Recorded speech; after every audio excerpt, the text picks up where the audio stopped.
ada. Waalaikumsalam. Ngapunten saya ganggu napa mboten ini? Insya Allah tidak. Tidak. Ada ini berkaitan dengan tugas saya.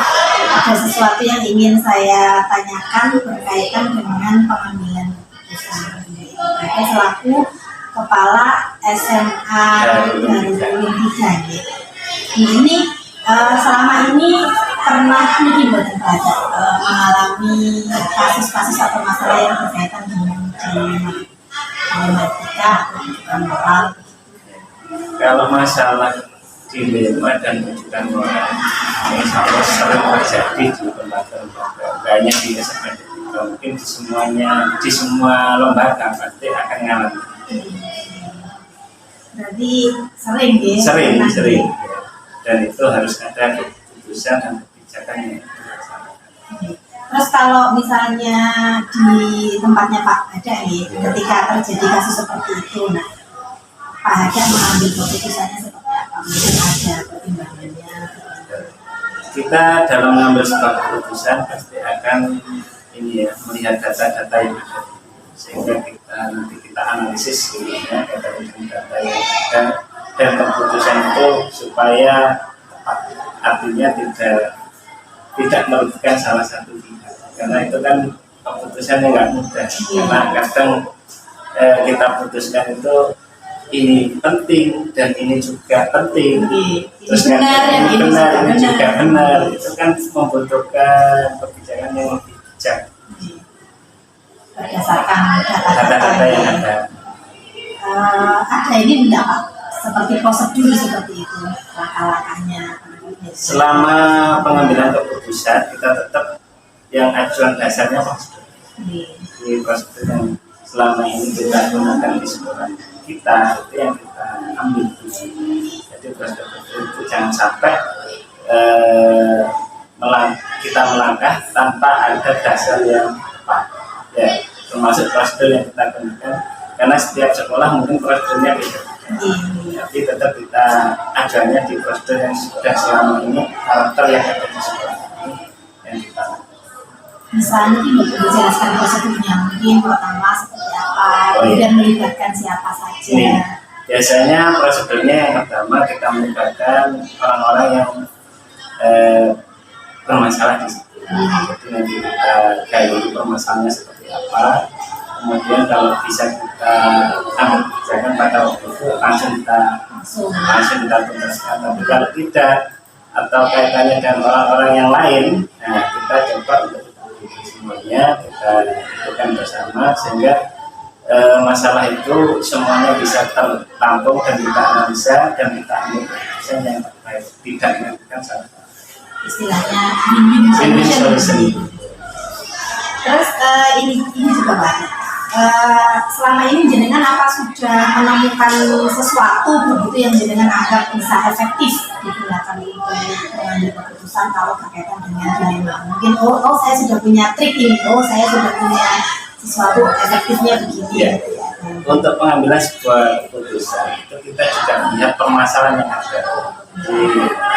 Ya sebenarnya kita sudah punya gambaran. Kalau seandainya kita sudah punya gambaran masalah yang harus kita tangani, kita tindak lanjuti dan bahkan kita ambil kebijakan, nah, kita harus mengenal permasalahannya seperti apa, sehingga nanti pada waktu pengambilan keputusan itu tidak merugikan. Artinya harus paham dulu kaitannya dengan masalah yang akan kita kondisional ya. Tapi tetap kita sudah punya acuan-acuan sehingga permasalahan itu bisa kita selesaikan sesuai dengan apa yang kita harapkan bersama. Nah sekarang tantangannya ketika mengambil keputusan ketika ada kasus-kasus dilema etika seperti itu. Tantangannya itu setiap kebijakan kan tidak semuanya puas dengan kebijakan, sehingga kadang ada ya kebijakan itu kita ambil, salah satu ada yang merasa mungkin lebih diuntungkan, tapi salah satu dia kadang namanya kebijakan itu kadang ada orang yang merasa kebijakan kurang tepat atau tidak adil, tapi tetap harus kita putuskan. Nah itulah dinamika yang ada di lapangan itu kebijakan apapun yang kita ambil belum tentu semuanya. Tapi paling tidak minimal kita meminimalisir permasalahan. Tantangannya berarti tanggapannya dari pihak yang ini tadi, apakah kadang menerima, kadang juga tidak menerima. Berkaitan dengan tantangan tadi nih, jadi kan tadi menyampaikan ketika mengambil keputusan kan tantangannya itu pendapat dari pihak-pihak tadi. Terus bagaimana jenengan menghadapi tantangan itu? Kalau tantangan yang jelas kunci awal kita sebagai kepala sekolah harus siap dulu. Artinya siap mental kita. Jadi karena apa yang kita pikirkan, kita harapkan itu belum tentu sesuai dengan yang ada di lapangan. Sehingga kadang permasalahan-permasalahan yang mungkin kita anggap sudah selesai, ternyata ada permasalahan yang baru lagi dan itu malah di luar agenda kita. Nah, tantangan yang paling sering kita alami itu ya tantangan yang secara personal biasanya. Kaitannya dengan kebijakan secara personal, kebijakan secara umum menyeluruh itu kadang gini, kita mengambil sebuah kebijakan satu kebijakan, tapi kita lempar ke bapak ibu guru atau ke semua, itu kadang berapa persen itu setuju, berapa persen menolak. Nah di situ masalahnya biasanya kalau yang setuju mungkin nggak ada masalah, kita fan-fan aja. Tapi yang bagi yang tidak setuju, ya ini yang harus kita selesaikan. Artinya di situ kita sebagai kepala sekolah ya bagaimana caranya pandai-pandai untuk meminimalisir masalah. Terus ketika itu terjadi Pak, misalnya katakanlah tadi ada jenengan kebijakan diterapkan, kemudian ada yang tidak setuju, atau mungkin berkaitan dengan masalah dewan guru atau mungkin pihak terkait, dengan mengambil keputusan, tapi ada yang satu menerima, yang satu menolak. Itu yang jenengan lakukan apa menghadapi itu? Apakah pokoknya yang penting sudah saya selesaikan atau mungkin jenengan ada? Kalau yang setuju mungkin nggak ada masalah, tapi yang nggak setuju itu perlu kita coba cari datanya berapa orang kita panggil. Permasalahannya apa? Kenapa nggak setuju? Akhirnya di situ kita gali. Ternyata kadang nggak setujunya itu kadang ada miss di situ sehingga beliaunya nggak paham. Baru setelah kita panggil baru memahami. Tapi kadang juga ada yang sudah paham tapi tetap apa ya namanya manusia ya. Ada beberapa karakter ya, tetap ngotot sesuai dengan pemikirannya. Tapi tetap apapun yang sudah diputuskan itu karena kalau kita bandingkan dengan yang setuju dengan yang tidak itu bandingannya nggak terlalu. Terus ini berkaitan dengan prosedur tadi sudah dijelaskan, kalau misalnya bisa diselesaikan pada waktu itu langsung diselesaikan, kalau misalnya tidak bisa ya mungkin membutuhkan waktu atau pihak yang terkait.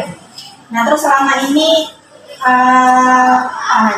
mungkin ada faktor-faktor atau orang-orang yang mempermudah ketika mengambil keputusan. Jadi ketika ada dilema etika mungkin dengan ada seseorang atau mungkin pihak-pihak yang dengan anggap membantu atau mungkin faktor-faktor yang bisa Untuk pengambilan sebuah keputusan katanya dengan dilema etika itu kita kan pasti ada gambaran pihak mana yang kita ajak untuk komunikasi, sehingga keputusan itu dari saya sendiri tidak, kalau tidak kita mendapat pertimbangan dari orang yang kompeten di situ.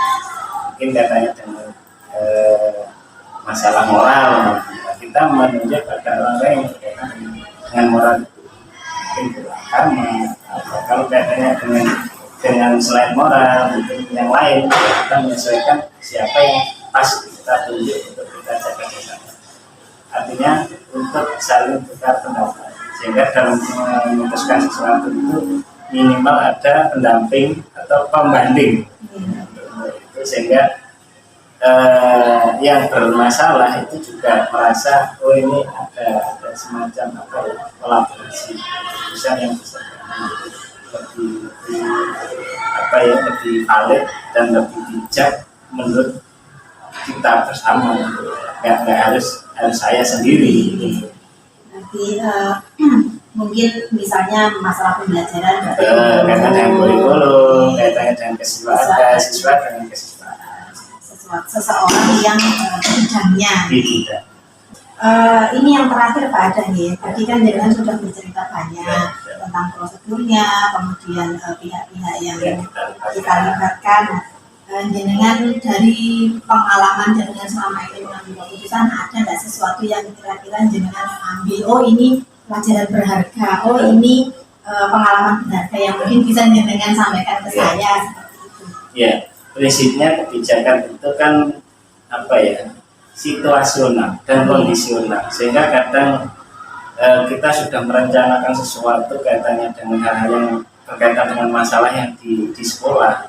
Kadang kita menemukan di proses, sehingga oh ternyata untuk masalah seperti ini bisa kita selesaikan seperti ini. Oh ternyata pengalaman dari masalah itu justru malah membuat kita lebih dinamis, sehingga kita untuk mengambil sebuah keputusan itu ada dinamikanya, artinya nggak monoton. Mungkin di prosedur ya kita harus gini, tapi di lapangan belum tentu seperti itu, sehingga kita mengambil keputusan itu sesuai dengan kondisi di lapangan. Dan tadi yang saya sampaikan bahwa para sekolah itu apapun yang terjadi di lingkungan sekolah kita siap menghadapi, siap menerima, dan siap menyelesaikan. Karena kalau tidak diselesaikan itu otomatis nanti akan membuat ganjalan di dalam perjalanan proses baik itu kaitan pengambilan keputusan dan pelaksanaan program-program yang ada, sehingga akan mengganggu sekali diselesaikan. Apapun masalah baik itu dengan guru, siswa maupun struktural ya, di struktural pimpinan maupun TU yang Bapak TU atau kaitan yang paling rendah juga termasuk kaitan dengan Pak Guru. Semuanya pasti ada masalah-masalah yang harus segera diselesaikan. Walaupun penyelesaiannya itu kadang-kadang terbentur dengan dilema tadi, tetapi dan tetap harus diputuskan. Iya. Terima kasih Pak Ada, ngapunten saya mengganggu waktunya nggih. Terima kasih sudah berbagi pengalaman nggih. Saya sangat terbantu sekali. Semoga nanti apa yang jenengan sampaikan tadi bisa bermanfaat untuk saya, dan ketika nanti saya sampaikan juga kepada teman-teman yang lain bisa juga diambil manfaat. Terima kasih. Assalamualaikum. Waalaikumsalam.